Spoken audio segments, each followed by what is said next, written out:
The morning of the grand opening broke clear and cold over suburban Raleigh. Frost still clung to the edges of the new sign above the glass doors. Imran Family Dental Est. 2025. White balloons bobbed against the brick facade like they were trying to escape. A small crowd had already gathered. Local realtors in pressed khakis, the Chamber of Commerce lady with her clipboard, a couple of hygienists in fresh scrubs taking selfies. Somewhere inside, pop music thumped faintly against the windows. I stood across the street on the cracked sidewalk in front of the dry cleaners, hands jammed deep in the pockets of my old Carhartt jacket.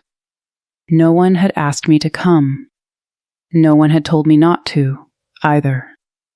That was the part that burned clean through. 2 years earlier, I'd wired $87,000 from the home equity line, every dime we'd scraped together after selling my mother's house in Lahore and my 23 years at the parts warehouse. I told myself it wasn't gambling, it was parenting.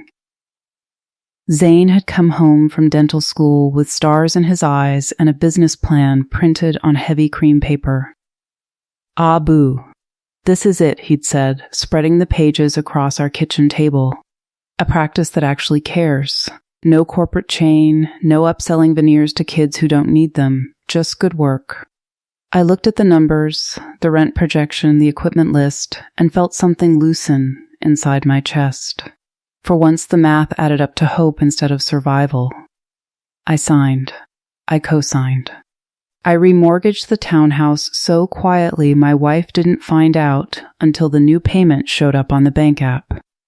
Zane hugged me that night, quick, embarrassed, the way 28-year-old men hug fathers they're already outgrowing. "You won't regret this," he promised. He was right about one thing. I didn't regret the money. The double doors opened at 10 sharp. Zane stepped out in a navy suit I'd never seen before. Red power tie, hair gelled back like a news anchor. A woman I recognized from his Instagram, his new fiancée Priya, stood beside him holding an oversized pair of ceremonial scissors. Gold ribbons stretched across the entrance. Cameras clicked from half a dozen phones. Someone handed Zane a microphone. "Thank you all for being here," he began, voice steady, practiced. "This clinic represents years of dreaming, a lot of late nights, and the support of people who believed when it was easier not to." Polite applause. He smiled the smile he used for patients now, bright, confident, distant. I waited for my name, just once.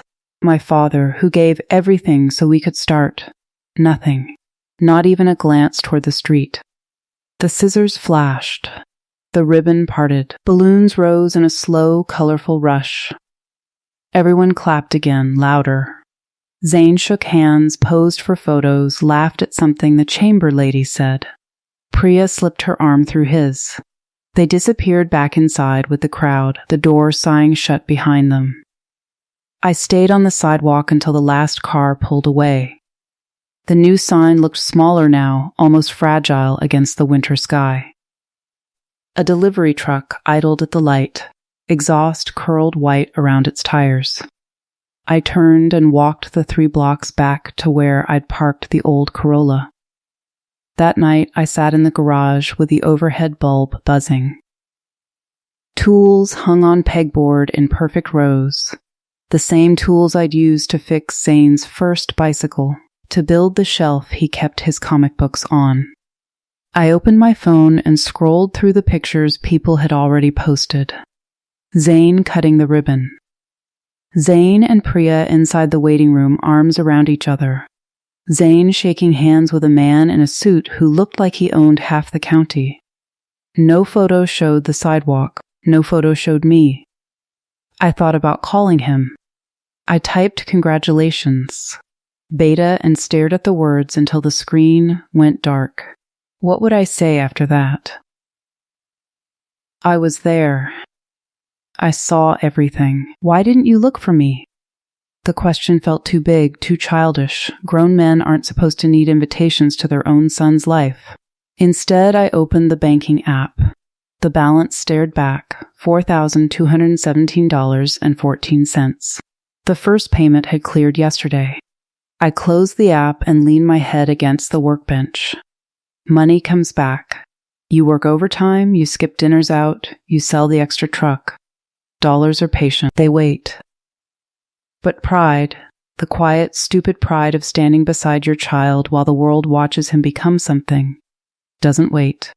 It arrives on a single morning, scissors in hand, and if you're not in the frame when the picture is taken, you stay outside it forever.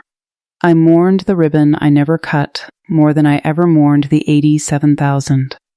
Later, around midnight, my phone lit up. A text from Zane. Busy day. Turned out great. Thanks again for everything, Abu. Talk soon? I read it twice. My thumb hovered over the keyboard.